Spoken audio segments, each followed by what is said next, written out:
In this bit of English literature help, I will be going over theory number 2 as part of my course by Sigmund Freud entitled The Psychodynamic Theory of Personality, which actually sounds more difficult than it actually is. What I will be discussing is what the theory says about our brain and then connecting it to The Lord of the Flies. So please have the worksheet out and ready to take notes as you go.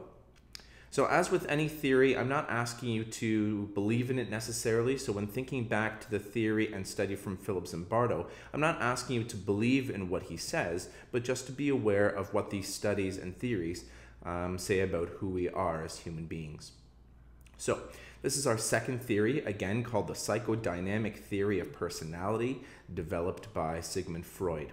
Now, Freud was a psychoanalyst, and this particular theory was developed around the 1920s. And the driving question for Freud was, how can we better understand our conscious versus our unconscious thought?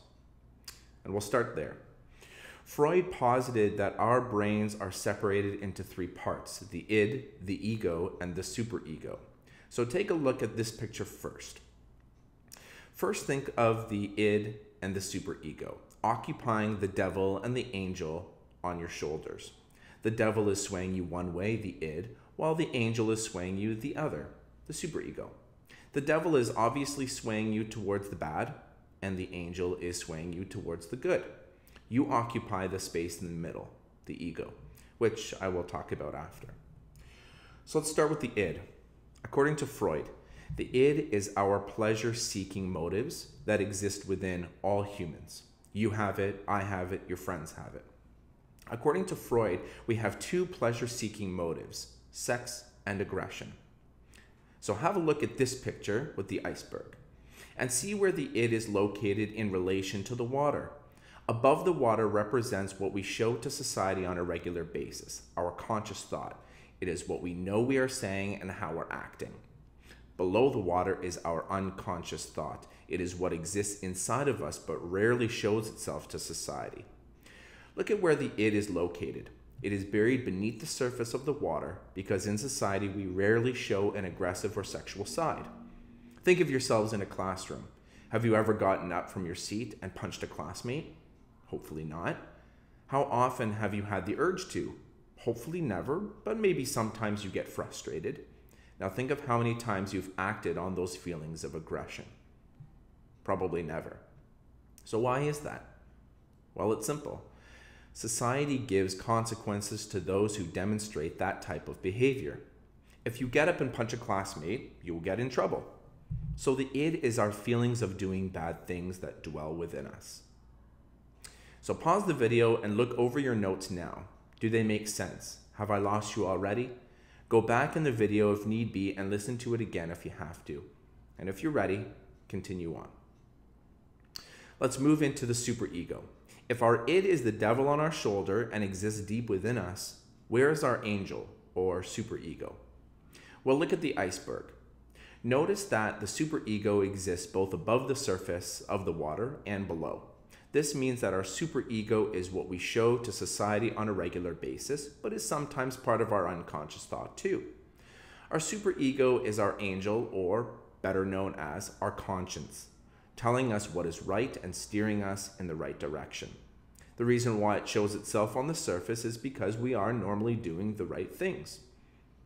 Let's put the id and the superego on an easier surface. Take a look at this image of the id and superego placed in a more realistic and relatable scenario for a student.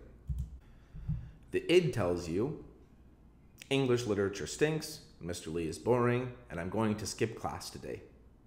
While the superego, our conscience, it says, hey now, the material that Mr. Lee covers is important.